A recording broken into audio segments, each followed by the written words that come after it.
Bien.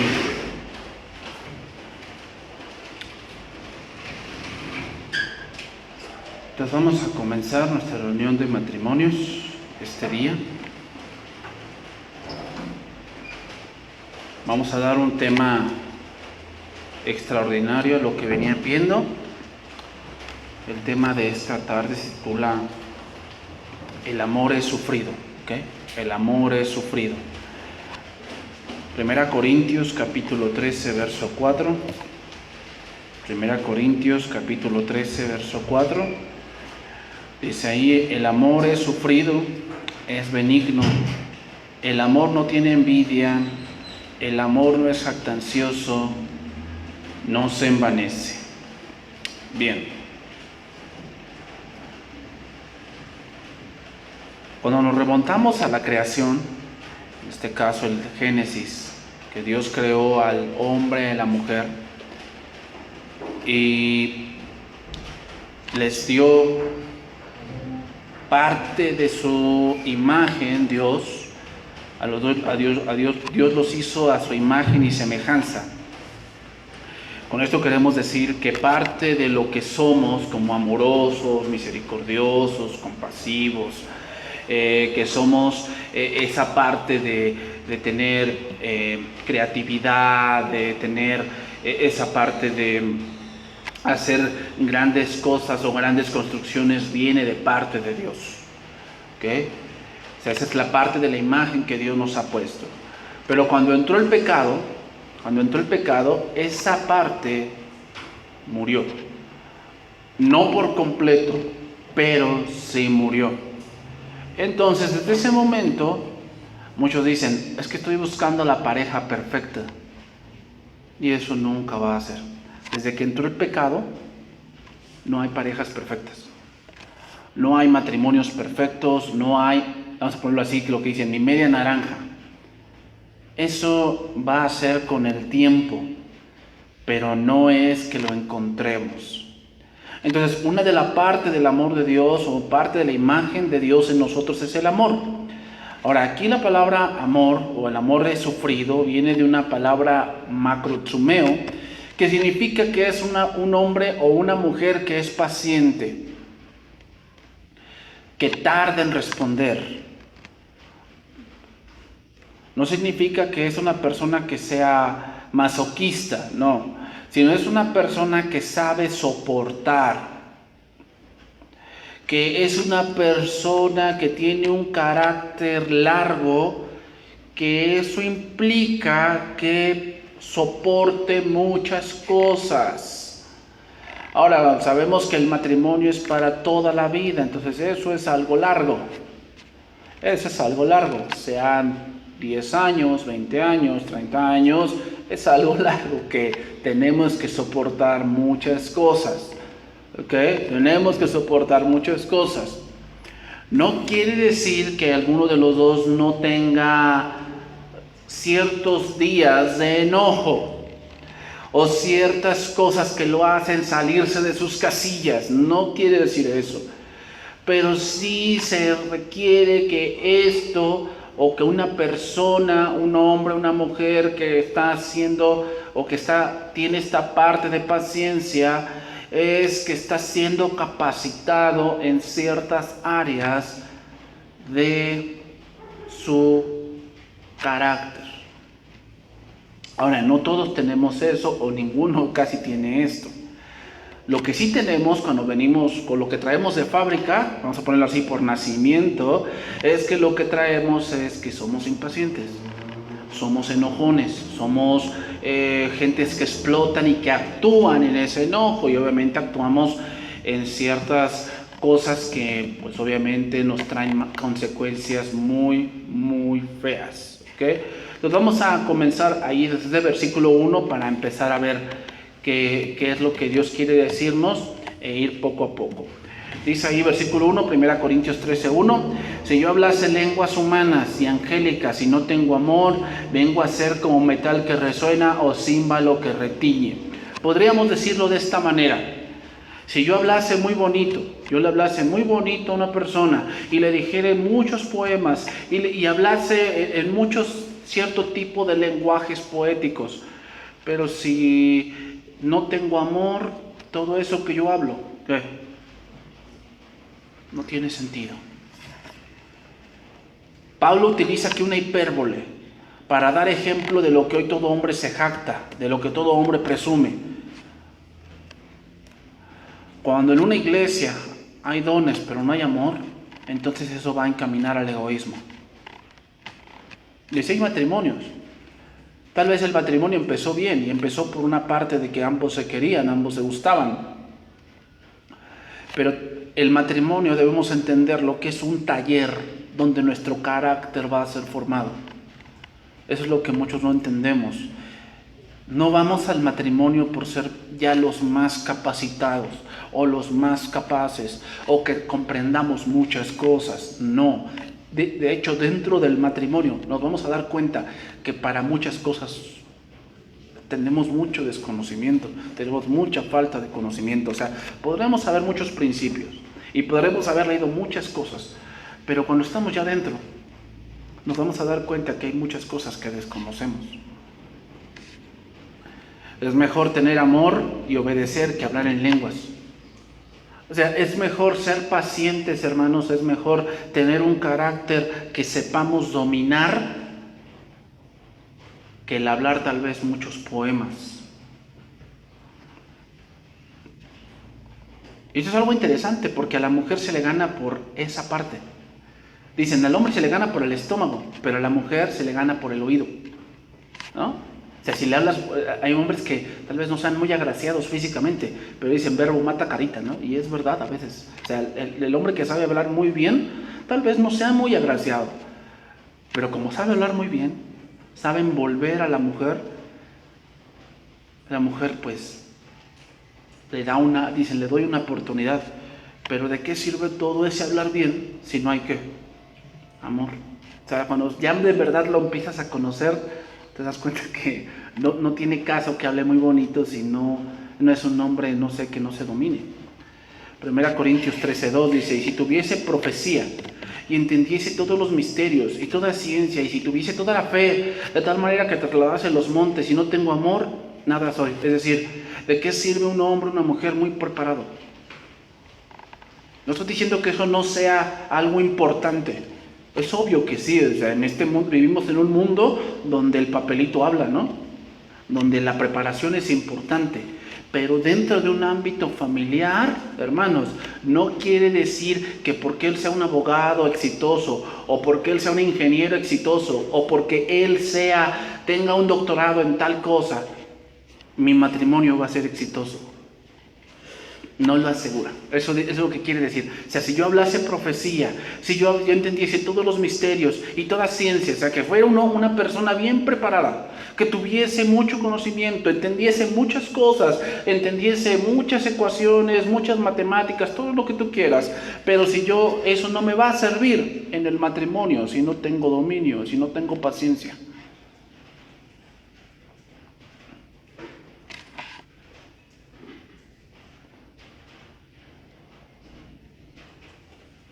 Versículo 3. Y si repartiese todos mis bienes para dar de comer a los pobres, y si entregase mi cuerpo para ser quemado y no tengo amor, de nada me sirve. Lo que quiere decir es, y si yo fuese un hombre que tuviese mucho dinero, que no tuviésemos mucha necesidad, que yo tuviésemos todo preparado. Ayer mi padre a mí me hacía una pregunta, me decía, ¿tú qué piensas que es mejor? ¿Llegar al matrimonio teniéndolo todo? ¿O teniendo pocas cosas y luchar por tenerlo? Y yo le dije, bueno, creo que todos quisiéramos iniciar teniéndolo todo. O sea, como, pues yo teniendo una casa, teniendo toda amueblada, ¿no? Toda amueblada, que ya tenga todo, que ya tengo hasta la cuna. Y yo creo que pocos logran eso, pocos. O sea, que inicien su matrimonio y ya tengan todo, o sea, todo. O sea, lo que sí es bueno tener es un lugar donde vivir, es obvio que sí. Pero muchas veces pues hace falta, la mayoría de los relatos que cuentan los matrimonios es que hace falta que nada más dormían en un colchón inflable, o que no tenían una cama king size, ¿no? Que tenían la cama que era mía, ¿no? De soltero, y ahí entrábamos los dos, o no teníamos la planta de arriba, nada más teníamos la planta de abajo, y ahí era comedor, cocina y recámara a la vez, y una colchoneta, ese tipo de cosas, y dice, y luchábamos por eso, y eso ejercitó la paciencia. A lo que voy es esto, hermanos, el versículo 3 dice así, quisiera decir eso, si yo tuviese todo, o sea, si tuviésemos todas las comodidades, tuviésemos todo, y tuviese yo la mejor casa, ¿por qué? Porque obviamente tú te esforzaste por darle a alguien, ¿no? Por darle a tu esposa, pero no tienes amor. Podrás ser una mejor casa, la mejor casa más adornada, que a lo mejor la casa es como la casa de Bill Gates, ¿no? La casa de Bill Gates es una casa inteligente, que ella, por cierto, si llueve, pues obviamente la casa ve la temperatura de la casa y entonces el termostato lo ubica de tal manera que se sienta fresco, aunque afuera esté lloviendo, haga frío, haga calor. Aunque tuviésemos esa mejor casa y no tenemos amor, no sirve. No sirve. Entonces ahí sigue diciendo, el amor es sufrido. Quiere decir que es un amor que sabe esperar, que sabe soportar la espera. Entonces retomamos ese punto que yo mencioné. Hay muchas cosas con las cuales no iniciamos. O sea, yo creo que no todos los matrimonios inician con un auto, o no todos los matrimonios inician, no sé, con un buen sueldo, tal vez no. Porque tal vez en ese momento él empezaba a trabajar y no tenía mucha experiencia laboral. Y eso es parte de la aventura del matrimonio. ¿Cuál? Saber esperar muchas cosas que tal vez necesitamos, pero que es necesario soportar la necesidad. El cristiano o la pareja con el amor de Dios tiene la capacidad de soportar el fuego de la prueba que Dios manda a su vida. Ahorita lo enfocamos en punto material, pero también puede ser la parte que hoy se está dando mucho, hermanos, una enfermedad. Hoy hay mucha enfermedad en el país. Entonces ya muchas parejas se casan enfermos. Muchas parejas se casan enfermos y eso va a hacer que alguno de los dos tenga que tener paciencia. Tener paciencia. O sea, hay muchos que están enfermos del estómago. Entonces, ¿a qué te vas a enfrentar? Pues a que él constantemente o ella constantemente estén enfermos. Entonces, eso es parte del amor. También significa que tarda en enojarse, tarda en buscar venganza.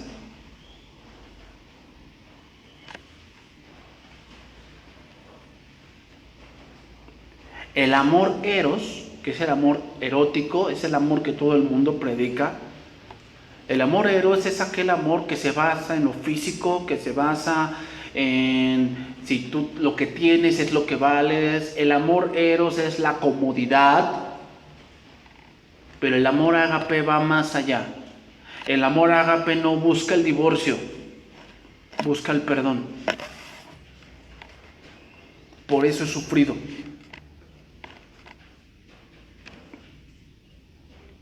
El amor que es sufrido lleva sus penas y sus cargas a Dios. El amor eros busca respuestas en el hombre mismo.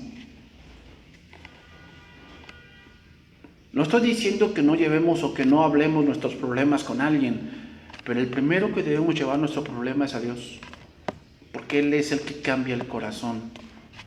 Esa es parte de ser sufrido.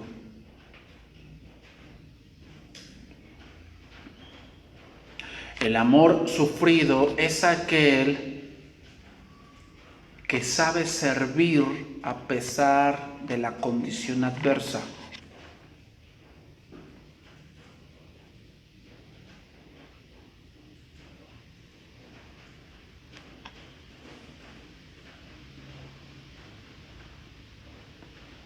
El amor sufrido es aquel que sabe afrontar la soledad también, hermanos.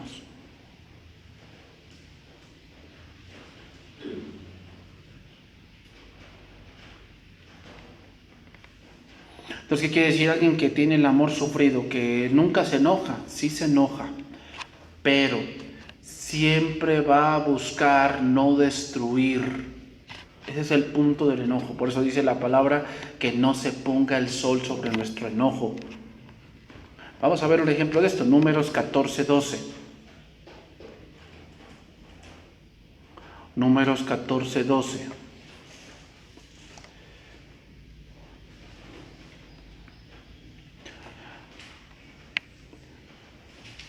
Entonces, ¿cómo se va a desarrollar este tipo de cualidad, hermanos? Se va a desarrollar a medida que nos vayamos acoplando entre ella y yo en nuestro carácter. Entonces ya lo dijimos, no hay parejas perfectas, o sea, no hay la pareja perfecta para mí, esa no existe. ¿Por qué? Porque somos imperfectos, por eso no existe. O sea, siempre vamos a encontrar un detalle. Y obviamente ella va a encontrar detalles en mí que a ella no le gustan. ¿Y cuál es la manera en que Dios desarrolla ese carácter de ser pacientes? Pues con mis defectos. ¿Y cómo desarrolla Dios el carácter de ser paciente yo? Con los defectos de ella. Al ver los defectos de ella, pues obviamente va a haber algunas cosas que no me gustan. A lo mejor va a haber algunas cosas que me molestan que ella tenga. Pero en vez de buscar destruirla, el amor de Dios me va a llevar a soportarla, ya que yo desarrollo un carácter donde yo pueda enseñarle. Esta es otra parte del amor sufrido. Dice ahí, versículo 12, Números 14:12, dice: yo los heriré de mortandad y los destruiré, y a ti te pondré sobre gente más grande y más fuerte que ellos. El contexto aquí es que Israel busca volver a Egipto. Otra vez se quejan: ¿para qué nos hiciste salir de aquí de Egipto? ¿Para qué nos trajiste aquí? Para morir, Dios nos ama, y mejor nos regresamos. Entonces Moisés les dice: no se regresen, ¿cómo creen? ¿Cómo están diciendo esas cosas? Dice, ellos hablaban de apedrearlos. Entonces dice que Dios ahí se enojó contra Israel por esas murmuraciones. Entonces dice ahí: pero Moisés respondió a Jehová: lo oirán luego los egipcios, porque de en medio de ellos sacaste a este pueblo con tu poder. Y lo dirán a los habitantes de esta tierra, los cuales han oído que tú, oh Jehová, estabas en medio de este pueblo, que cara a cara aparecías tú, oh Jehová, y que tu nube estaba sobre ellos, y que de día ibas delante de ellos y de columna de nube, y de noche en columna de fuego. Y has hecho morir a este pueblo como a un solo hombre, y las gentes que hubiesen oído tu fama hablarán diciendo: por cuanto no pudo Jehová meter a este pueblo en la tierra de la cual les había jurado, los mató en el desierto. Ahora pues yo te ruego que sea magnificado el poder del Señor como lo hablaste. Aquí vemos varios principios que vamos a mencionar. Número 1, cuando alguien o cuando no tenemos ese amor sufrido, mostramos que los principios de Dios no sirven. Hermanos, hoy si tuvieras las tasas de divorcios que existen, podríamos decir que los divorcios entre los cristianos casi igualan a los inconversos. De 10 matrimonios, solamente 2 permanecen, los demás se divorcian. De 10 matrimonios. Hay varias razones por las cuales hoy los jóvenes no se quieren casar, pero una de ellas es porque no ven matrimonios perdurables. Y a lo que me refiero es que ven más que el matrimonio está peleado a que el matrimonio esté unido. ¿Y eso por qué radica ahí? Porque no hay paciencia. No estamos diciendo que no debe haber problemas, eso va a existir otra vez, lo repito. No hay la pareja perfecta, no existe. ¿Por qué? Porque ambos somos pecadores.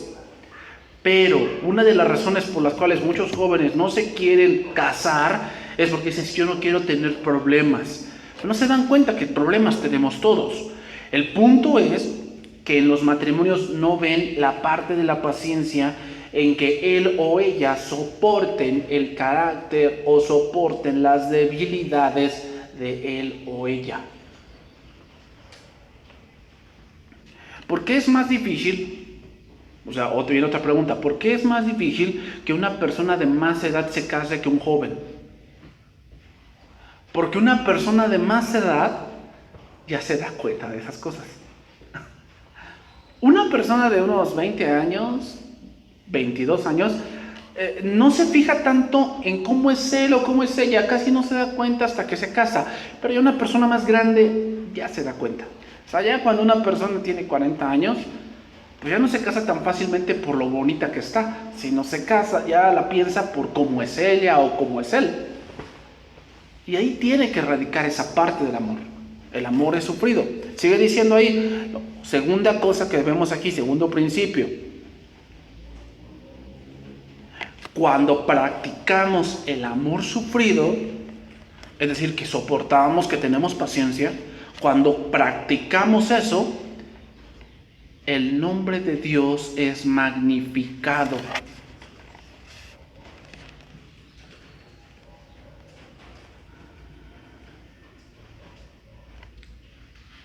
Y ahí viene versículo 18.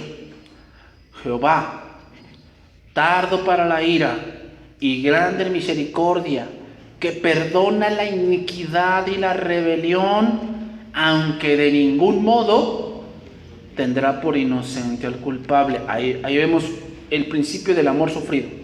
El amor sufrido es que es tardo para la ira. O sea, que él se goza, el amor se goza más en perdonar que en vengarse. Y esa es solamente la parte de Dios, porque la carne es al revés. La carne se goza más en vengarse que en perdonar. Si estamos en el amor de Dios, nos vamos a gozar más en perdonar que en vengarnos. Pero dice, aunque de ningún modo tendrá por inocente al culpable, que visita la maldad de los padres sobre los hijos hasta los terceros y hasta los cuartos. ¿Qué quiere decir esto? Muchos dicen, es que son las maldiciones generacionales. No.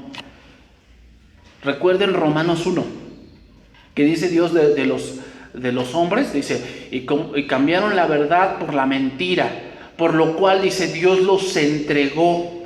La palabra ahí entregar significa...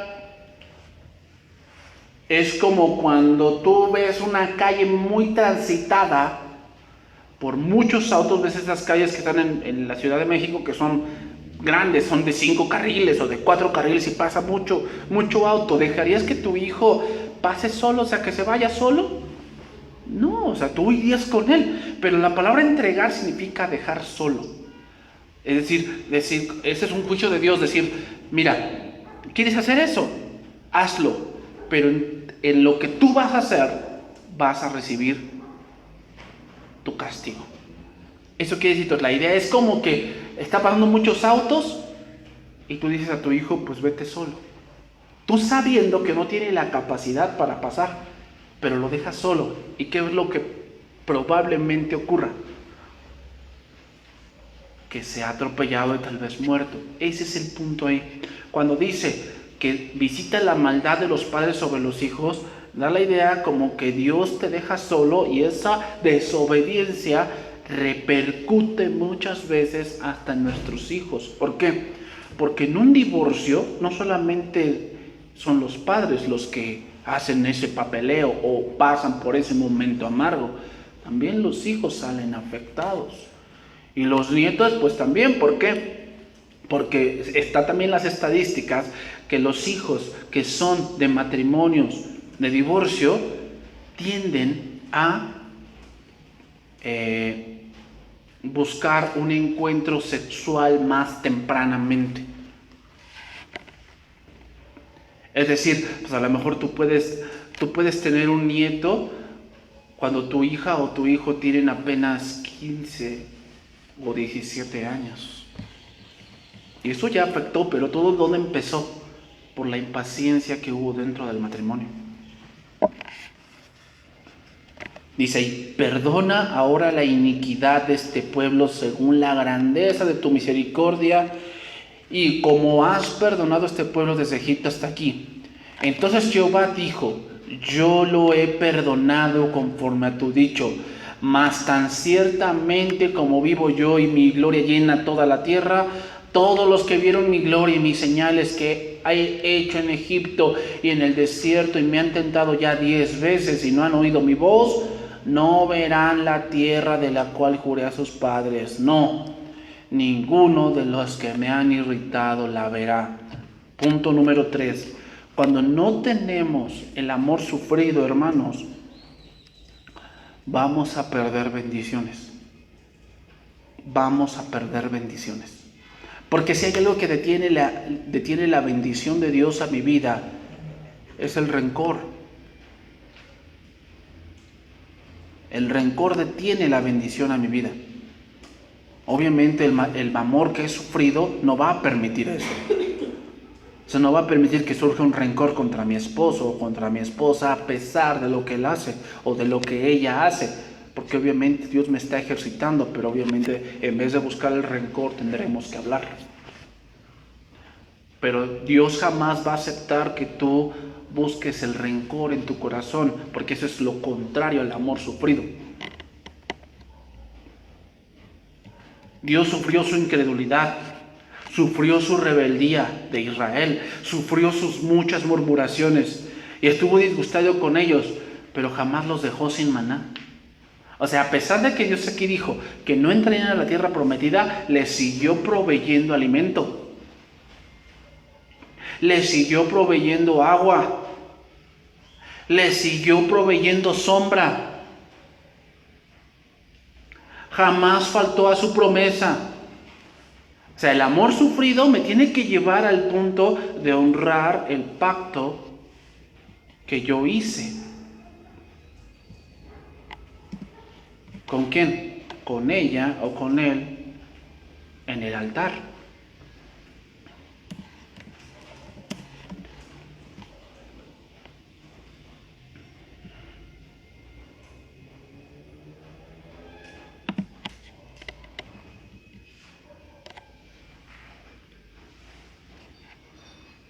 Entonces, aquí entendemos una parte.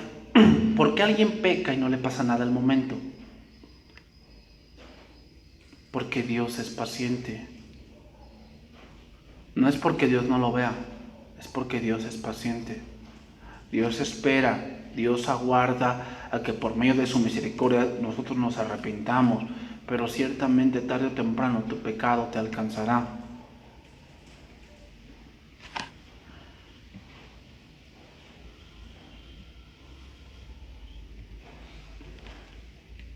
Entonces, cuando alguien es recién casado, ciertamente empiezan a salir los trapitos. De que ella es esto, él es esto, y ahí entra el amor ágape. No haga pedazos a su hermano, ágape. Soportarnos. ¿Por qué? Porque con el tiempo Dios va a estar puliendo nuestro carácter. Entonces tenemos que estar conscientes, porque muchas veces pensamos, y yo se lo dije a un joven, muchas veces pensamos que porque somos cristianos tenemos todas las de ganar. En cierta parte sí, pero tenemos que entender la realidad. ¿Cuál es la realidad? ¿Qué problemas vamos a tener? Donde hay dos personas, hay problemas.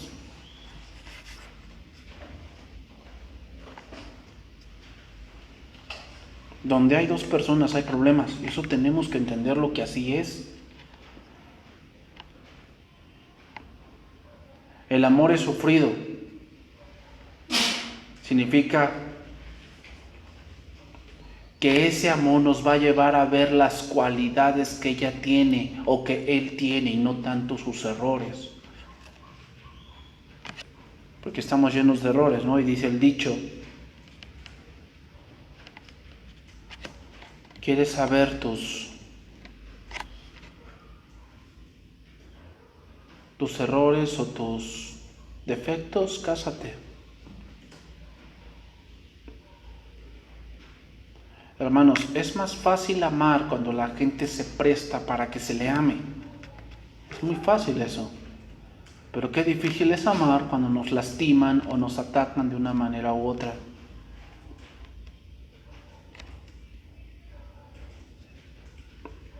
Cuando alguien no tiene esta parte de ser amor sufrido, hermanos, vamos a decir cosas que no deberíamos decir.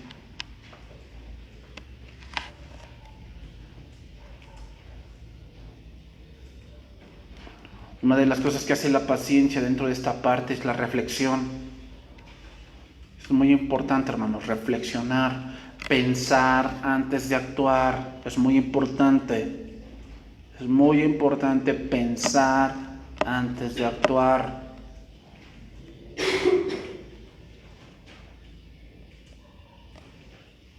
Proverbios 16:32. Dice ahí.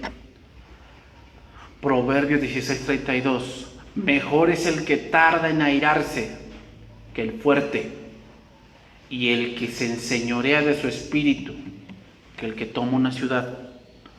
Traducción viviente. Mejor es ser paciente. Mejor es ser paciente que poderoso. Otra vez lo mismo, ¿no?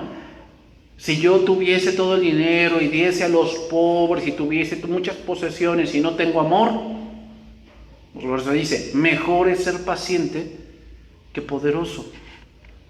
Más vale tener control propio que conquistar una ciudad. Sin duda, este es un gran reto. ¿Por qué? Porque debemos entender que el matrimonio es un taller donde vamos a ser formados. El matrimonio es el máximo taller de Dios, hermanos. Por eso no es para cualquiera.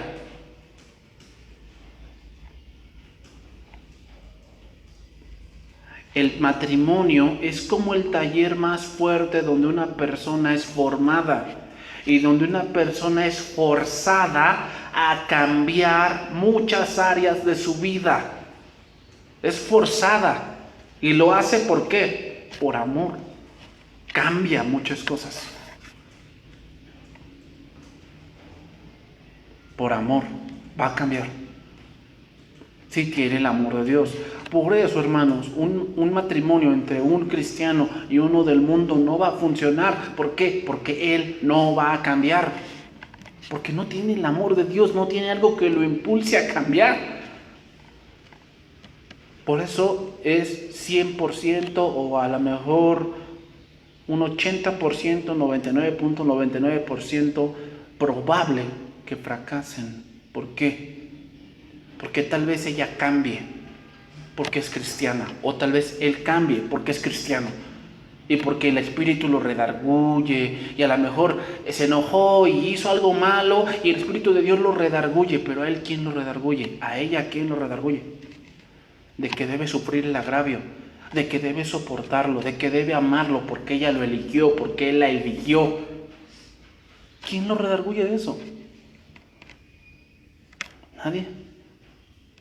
Al contrario, él busca venganza, ¿no? Y empezamos, las típicas de las dos partes que yo he escuchado mucho son estas. Del hombre dice, yo leía en un blog, decía, es que ¿por qué los hombres son así? De que si tienen una esposa que los mima y toda la cosa, ¿y por qué buscan otra? Y un hombre le respondió así y me dio risa. Dice, bueno, si tú tuvieras 1,000,000 de pesos, pero si tú vas por la calle y te encuentras 500, ¿no lo vas a recoger?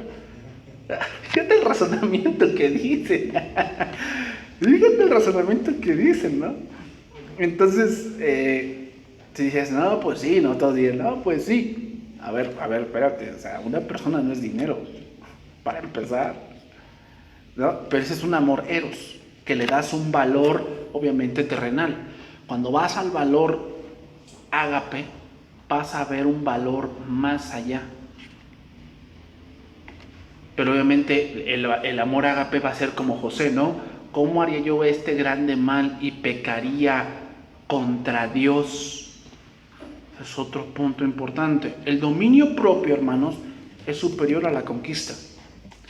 El éxito en el trabajo, escuela o vida de hogar puede arruinarle a una persona que ha perdido el control de su temperamento.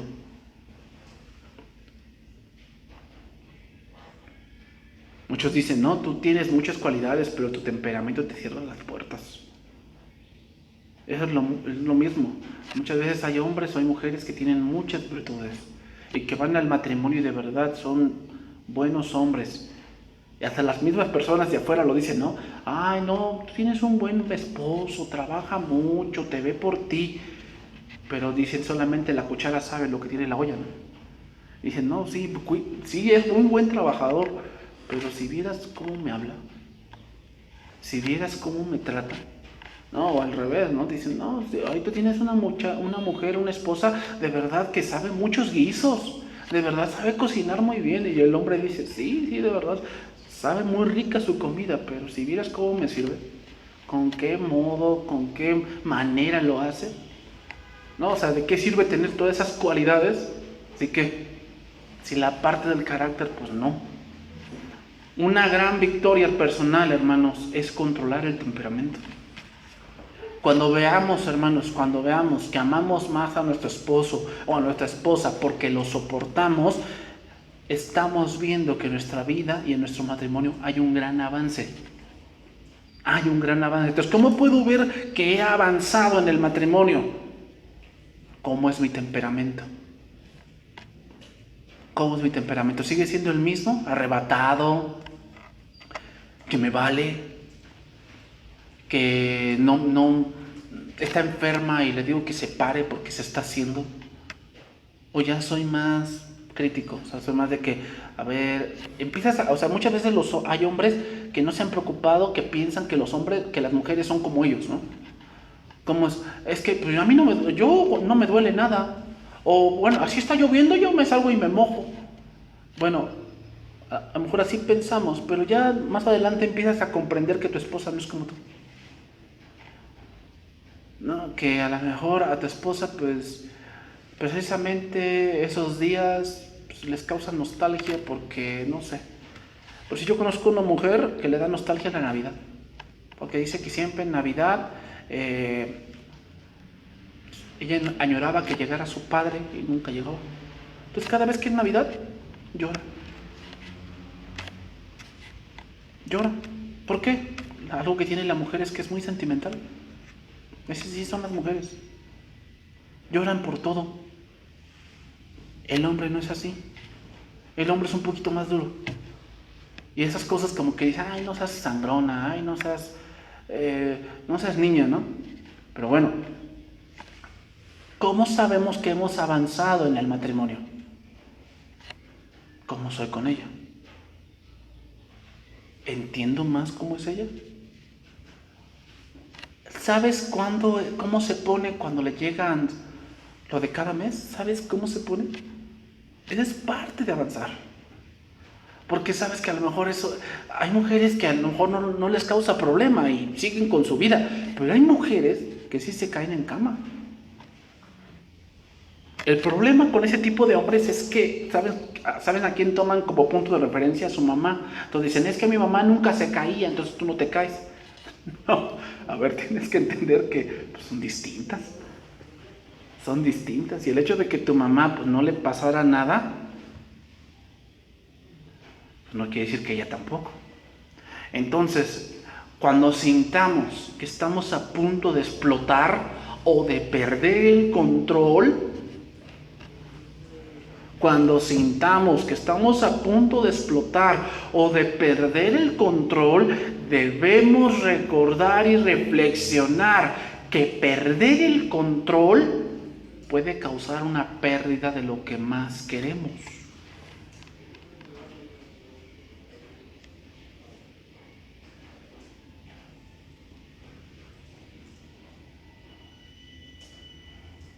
Como dijo el autor de Hebreos, ¿verdad?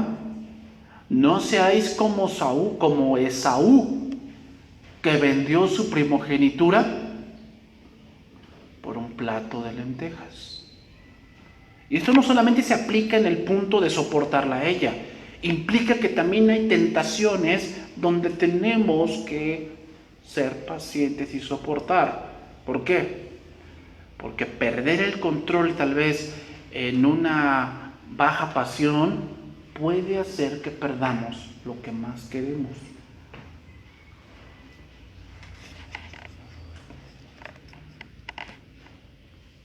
Por eso es mejor dominarnos que ser un héroe. Entonces vamos a entrar a otro punto. Causas del sufrimiento. Sabemos que es inevitable que en un mundo caído no suframos, ¿verdad? En Juan 16:33 dice: estas cosas os he hablado para que en mí tengáis paz. En el mundo tendréis aflicción, pero confiad, yo he vencido al mundo. Los matrimonios cristianos, hermanos, podemos decirlo así, que tienen más problemas que los incrédulos. ¿Por qué? Porque tenemos, yo digo así, una doble lucha. Número uno, contra mi yo. Y número dos,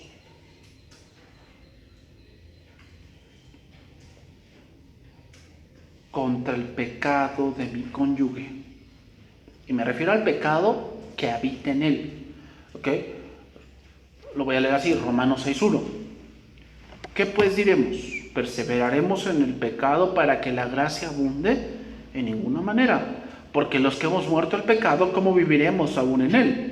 ¿O no sabéis que los que hemos sido bautizados en Cristo Jesús, hemos sido bautizados en su muerte? Porque somos sepultados juntamente con él para muerte por el bautismo, a fin de que como Cristo resucitó de los muertos por la gloria del Padre, así también nosotros andemos en vida nueva. Porque si fuimos plantados juntamente con él en la semejanza de su muerte, así también lo seremos en la de su resurrección. Sabiendo esto, que nuestro viejo hombre fue crucificado juntamente con él, para que el cuerpo del pecado sea destruido, a fin de que no sirvamos más al pecado. Aquí vamos a entender algo. Allí la palabra destruido es una mala traducción, porque obviamente no está destruido, porque aún luchamos contra él. La palabra correcta es inhabilitado. Ahora, aquí debemos entender algo. ¿Por qué a veces hay matrimonios que se vuelven un infierno? Y son cristianos.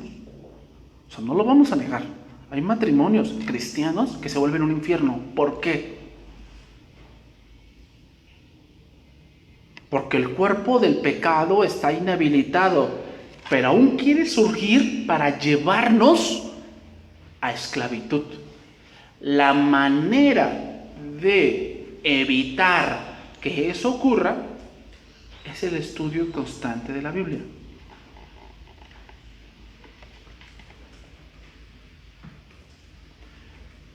Y hermanos, yo me he dado cuenta, cuando en un matrimonio no se lee la Biblia, estamos más irritables.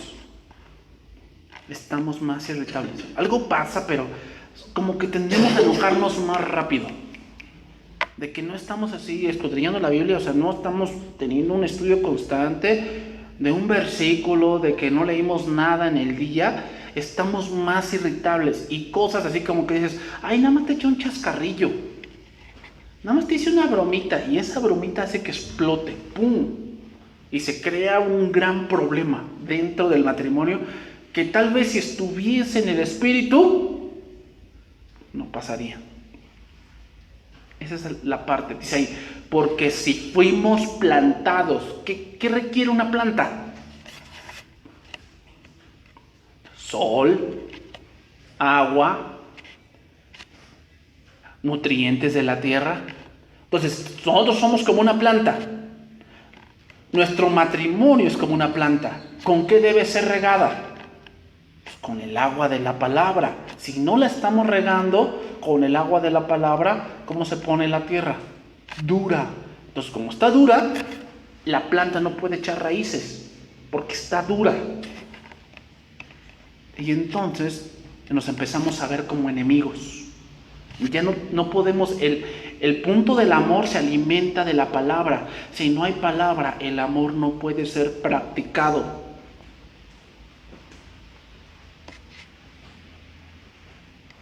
Y eso es aún en la vida cristiana y aún en la iglesia. O O sea, por eso a veces hay muchos roces entre nosotros. ¿Por qué? Porque, o sea, algunos sí estudian en la semana, pero otros no. Y esos que no, son como que más quisquillosos. ¿Por qué? Porque no tienen suficiente agua para dar un fruto que es el amor. Les cuesta dar ese fruto. Y lo mismo pasa en la familia. Si no estamos regando nuestro matrimonio con la palabra de Dios,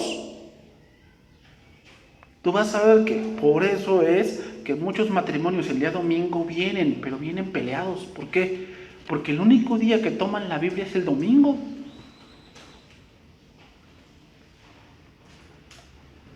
¿Y qué, hermano? Yo lo he visto el domingo, que hay 2 o 3 matrimonios que tocamos cierto punto y el esposo le hace a la esposa: te hablan, te hablan. O sea, tú piensas que con esa agüita, esa gotita de agüita que le das el domingo, ella va a florecer para que dé un amor y que cambie. No.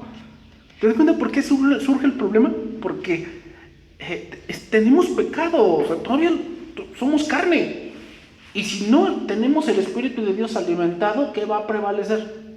La carne. Y la carne no le gusta el perdón, le gusta la venganza, le gusta el rencor, le gusta el me la haces, me la pagas y vas a ver y te la guardo y cosas así que la carne le gusta. Versículo 7 dice ahí: porque el que ha muerto ha sido justificado del pecado. Y si morimos con Cristo, creemos que también viviremos con Él, sabiendo que Cristo, habiendo resucitado de los muertos, ya no muere. La muerte no se enseñoreará más de Él, porque en cuanto murió, al pecado murió una vez por todas, mas en cuanto vive, para Dios vive. Así también nosotros, considerémonos muertos al pecado, pero vivos para Dios en Cristo Jesús nuestro Señor.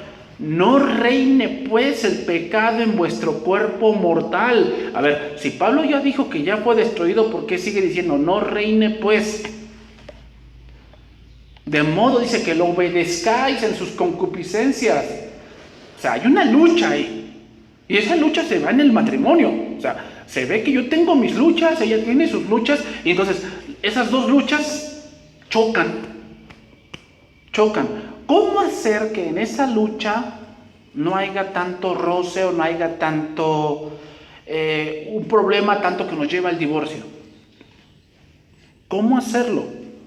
¿Qué tiene que haber? Alguno de los dos tiene que ceder. Alguno de los dos tiene que ceder. O sea, tú velo en programas donde hay divorcios. Vengo a demandar a fulana persona porque todo bien, empezamos bien, nos casamos allá en Las Vegas, pero yo después descubrí que él es un hipócrita, él es un pagado de sí mismo, yo quiero que me dé la casa. Y él dice: no, yo no te voy a dar nada, porque tú eres una chismosa. ¿Te das cuenta? Ninguno de los dos quiere ceder. Los dos están en su carne y los dos quieren ganar. Los dos quieren ganar. ¿Hay amor sufrido ahí? No. ¿Cómo hacer entonces para que en ese punto de que va a haber peleas, no lleguemos a un punto de aborrecernos? Que alguno de los dos cede, pero solamente se logra en el espíritu.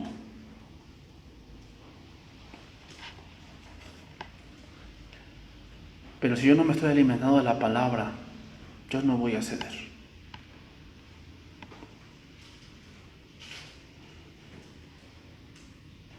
Yo no voy a ceder, porque yo quiero ganar. Por eso dice eso Pablo: no reine pues el pecado en vuestro cuerpo mortal, de modo que lo obedezcáis. ¿En qué? En sus concupiscencias. Una concupiscencia es un deseo, pero que está desordenado. O sea, tal vez tú tienes ese derecho, pero cuando se vuelve en concupiscencia, es que tú buscas la manera de que aún hieras a otro, tú vas a hacer eso. Y ahí es donde entra el amor. O sea, si tú ves que vas a dañar a tu esposo o vas a dañar a tu esposa, prefieres evitarlo. Pero a aquel que está en la carne no le importa. Dice ahí, ni tampoco presentéis vuestros miembros al pecado como instrumento de iniquidad. Ahí vamos más adelante. No solamente hay problemas, hay que golpes. Ya empieza a ver otra vez, ya empieza a ver cosas más extremas. Golpes. Que dice, no presentéis vuestros miembros. ¿Cuáles son los miembros? Las manos, los pies, la boca, la lengua. Estaba yo leyendo un estudio donde es increíble, pero dicen que hay hombres que sienten más satisfacción en la masturbación que en la relación con su esposa. Que sienten más placer. Y escuchaba a un hombre y decía esto, y se me hizo muy interesante. No sé si sea cristiano o no, pero dijo algo. Te voy a dar un tip, dice, para que tú seas un hombre que sí, que sea alguien centrado. Y dijo, deja de ver pornografía. Y dijo, deja de ver pornografía. ¿Sabes por qué? Porque la pornografía hace que tengas una satisfacción momentánea, pero no te das cuenta que para tener una satisfacción fuerte tienes que luchar por eso. Y la pornografía te hace pensar que todo es momentáneo.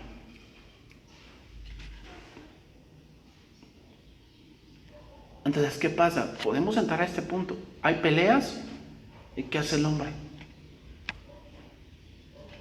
Pues va a buscar satisfacción en otro lado. Fíjate hasta dónde llegamos porque no tenemos ese dominio de decir, a ver, o sea, sí tengo problemas con ella, pero reflexionas, tal vez te vas al auto, piensas, te pones una prédica o te pones a leer algo y regresas y tratas de solucionar eso. ¿Por qué?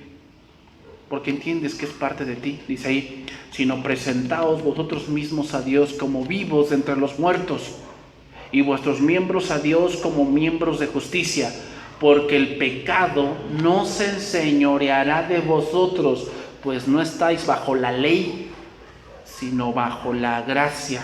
Lo que está diciendo aquí Pablo es que no estamos bajo nuestra propia fuerza, sino bajo la fuerza de Dios. Entonces, voy terminando. 1 Corintios 2:26. De manera que si un miembro padece, todos los miembros se duelen con él. Y si un miembro recibe honra, todos los miembros con él se gozan. El amor perfecto que sufre es aquel que trata de ponerse en el lugar de su cónyuge.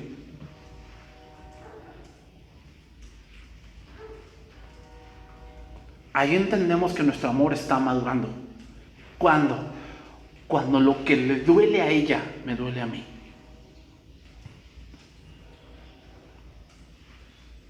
¿Qué pasa? Pues yo les puedo comentar, por si cuando murió mi abuelita, mi padre, después en los días consecutivos de que murió mi abuela, soñaba con su mamá y despertaba llorando. Y tú dices, ay, un hombre de 60 años. Y mi madre comprendió, dice, es que yo trato de comprender a mi esposo, dice, porque yo no he vivido eso. Pero el día que pase, sé que él me va a comprender a mí. Pero esas cosas pasan. Y hasta ahí nos lleva el amor que he sufrido, hermanos. Tal vez tú lo ves que él sufre. Y si tienes ese amor de Dios, vas a tratar de entender por qué él sufre. Por qué él tiene esa pena, tal vez porque él llora. O al revés. ¿Por qué ella sufre? ¿Por qué ella se siente triste? Y tal vez para ti sea tonto. Pero si tienes ese amor de Dios, vas a tratar de entender por qué llora. Eso quiere decir que nuestro amor está madurando. Porque nuestra familia es como una iglesia chiquita. Nuestra familia es como una iglesia chiquita donde el varón es el pastor y donde tus ovejas es tu familia. Así es. Por eso dice que cuando un miembro padece, todo se duele. O sea, pasa que cuando ella está enferma, pues te debe doler que tu esposa esté enferma, porque pues llegas y no está caliente las cosas, ¿no? O al revés. Y esa parte nos podemos dar cuenta que nuestro amor sufrido está madurando. Está madurando. Entonces voy a dividir nomás en categorías esto del sufrimiento, por decir, puede ser por limitaciones físicas, o sea, puede haber sufrimiento por enfermedad, por dolor físico, mental. Otro punto es porque hubo un desastre natural, se inundó la casa, en un terremoto pues se cayó, ¿no? Y otro punto también donde sufrimos es por acciones humanas. Ya sea la economía, el hambre, el alcoholismo. Y obviamente a lo mejor nos vamos ahí por una falta de dominio propio y eso hace que suframos. Y todas esas cosas, hermanos, hacen que seamos formados. Esto es lo que debemos entender. El matrimonio es un taller donde vamos a ser formados. ¿Ok? Bien, ahí vamos a terminar. Vamos a orar.